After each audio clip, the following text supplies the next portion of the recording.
Ang isa pang nakikita natin dito mga kapiksi na nagpapastress sa inyo is parang sa inyo kasi kaya kayo nahihirapan is parang pwedeng kayo lang yung breadwinner sa bahay nyo, lalo na kung meron kayong partner or specific person, parang hindi ka tinutulungan ng person mo mga kapiksi. Parang medyo selfish siya or baka wala lang din siyang kakayahan no na maghanap ng trabaho or maghanap ng pagkakakitaan, kaya parang mas bumibigat yung dibdib nyo na gano'n, na parang ikaw gusto mo magsikap sa buhay mo, gusto mong umunlad, gusto mong umasenso, pero yung partner mo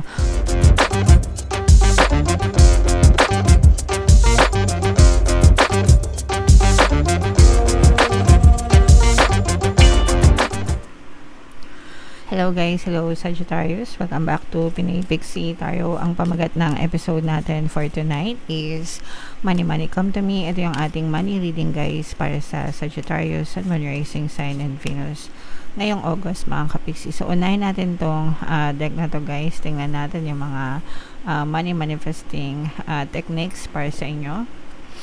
We have Protect mga kapixie. Keep all bills and invoices well away from mirrors, windows, and other reflective surfaces. Otherwise, you will attract more claims on your money. So, ibig sabihin nito guys, yung mga bill nyo, no? Kung nakakatanggap pa kayo ng paper bills ngayon. Kasi, naka-enroll na kasi ako guys sa mga paperless na billing, no? Kaya lahat ng bill ng kuryente, bill ng internet, puro sa email na lang. Pero, if in case na nakakatanggap pa kayo ng mga bill na papel, no? Yung mga bill, yung mga binabayaran guys monthly, yung mga due date sa ganito, Meralco, tubig, whatever. Iwasan nyo siya na ilagay sa malapit sa salamin, no? Or sa salamin mismo, kasi yung mga bahay dati, 'di ba? Yung mga salamin, yung mga may lagay ng suklay, hindi ko alam kung naabutan nyo yung ganon. Madalas nakalagay doon yung mga bill para daw hindi makalimutan yung due date mga kapiksi.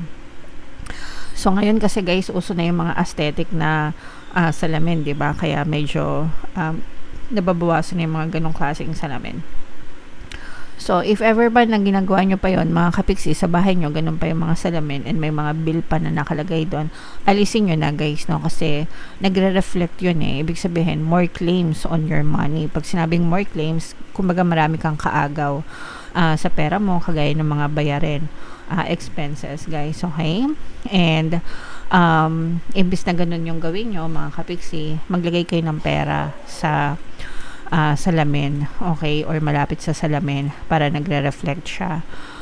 Pwedeng play money, pwedeng totoong pera. Pag totoong pera, idikit nyo ng tape, ganyan, para hindi siya liparin. And as a consequence, kasi nga reflective yung mirror, ibig sabihin nagdodoble, di ba, yung reflection, pwedeng dumami rin yung inyong mga kaperahan or yung pasok ng pera sa bahay nyo. So, imbis na maraming more bayarin, magiging more money yung babalik sa inyong mga kapiksi, okay?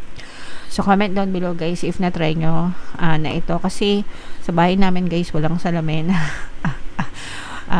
Wala kaming salamin sa sala or wherever. Ang salamin lang sa amin ay nasa CR mga kapiksi. Kaya hindi ko nagagawa yung technique na yan. Pero if in case na nagawa nyo guys, no, comment down below mga kapiksi.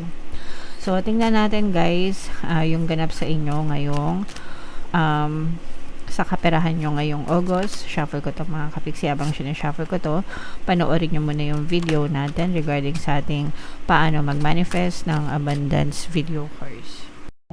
Kapiksi, sawa ka na ba sa mga struggles at hirap sa buhay mo? Masipag ka ba at masikap sa buhay ngunit hindi ka pa rin umaasenso?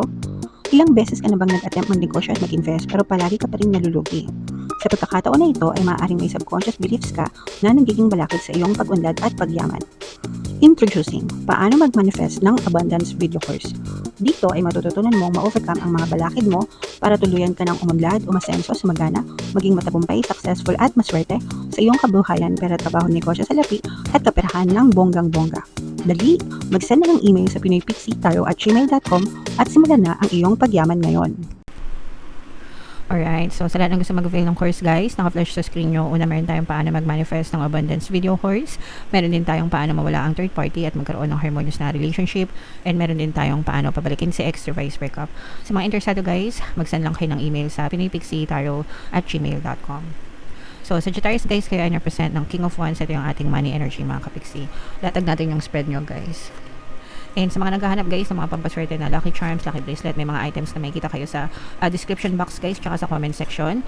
Pwede nyo i-check out kung gusto nyo mga kapiksi. Ito yung mga sample items guys.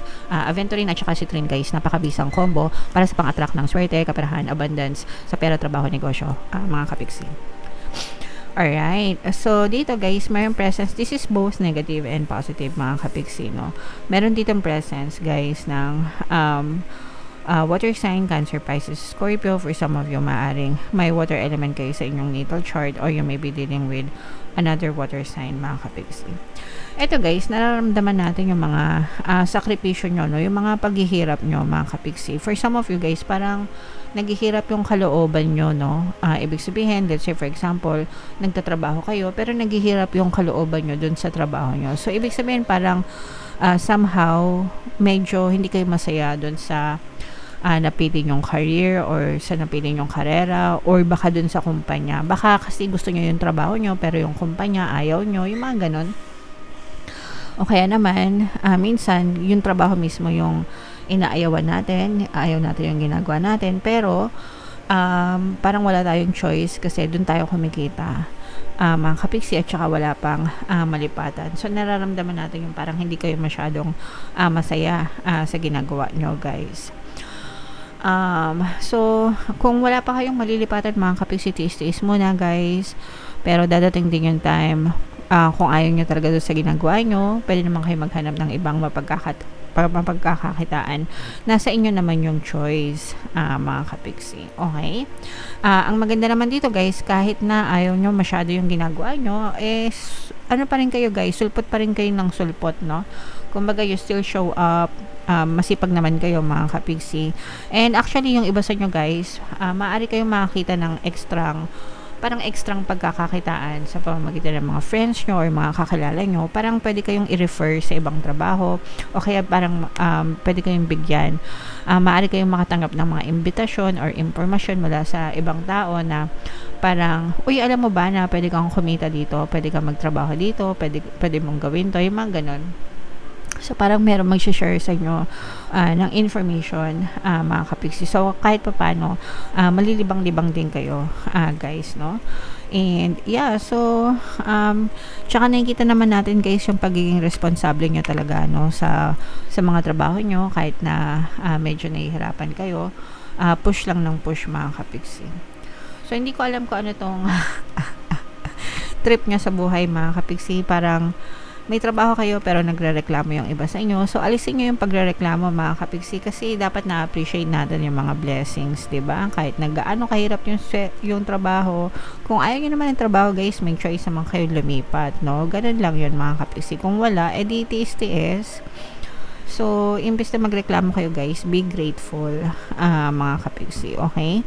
So, eto guys, meron tayong presence dito ng earth signs, Capricorn, Taurus, Virgo. For some of you, maaring may earth element kayo sa inyong natal chart or you may be dealing with another earth sign. Ang isa pang nakikita natin dito mga kapiksi na nagpapastress sa inyo is parang sa inyo kasi kaya kayo nahihirapan is parang pwedeng kayo lang yung breadwinner sa bahay nyo, lalo na kung meron kayong partner or specific person. Parang hindi ka tinutulungan ng person mo mga kapiksi. Parang medyo selfish siya.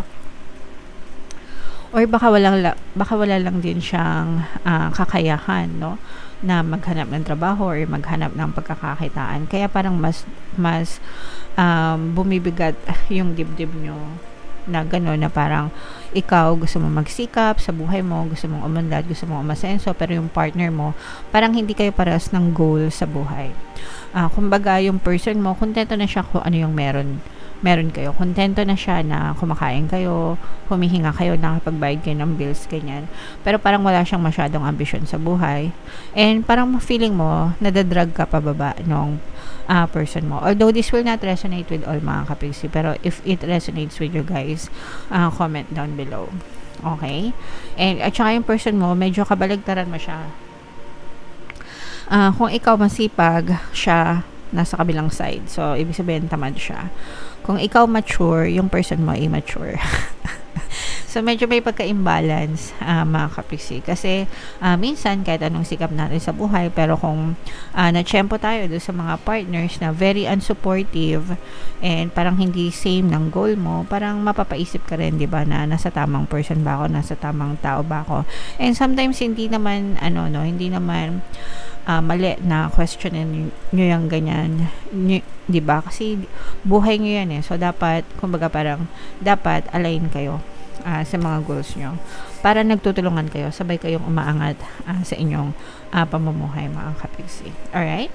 Okay, so comment down below guys, medyo may pagkanega ng konti yung reading nyo, Sagittarius. Actually, marami kayong money blocks guys dahil sa mga negative na emotions nyo, and sabi ko nga sa inyo guys, yung mga negative thoughts and emotions nyo, nagiging balakid talaga yan sa kaperahan, sa maayos na daloy ng pera. So, you have to be grateful instead. Mag-focus muna kayo sa gratitude, mga kapiksi, para ma-shift yung energy nyo from negative to positive. Okay?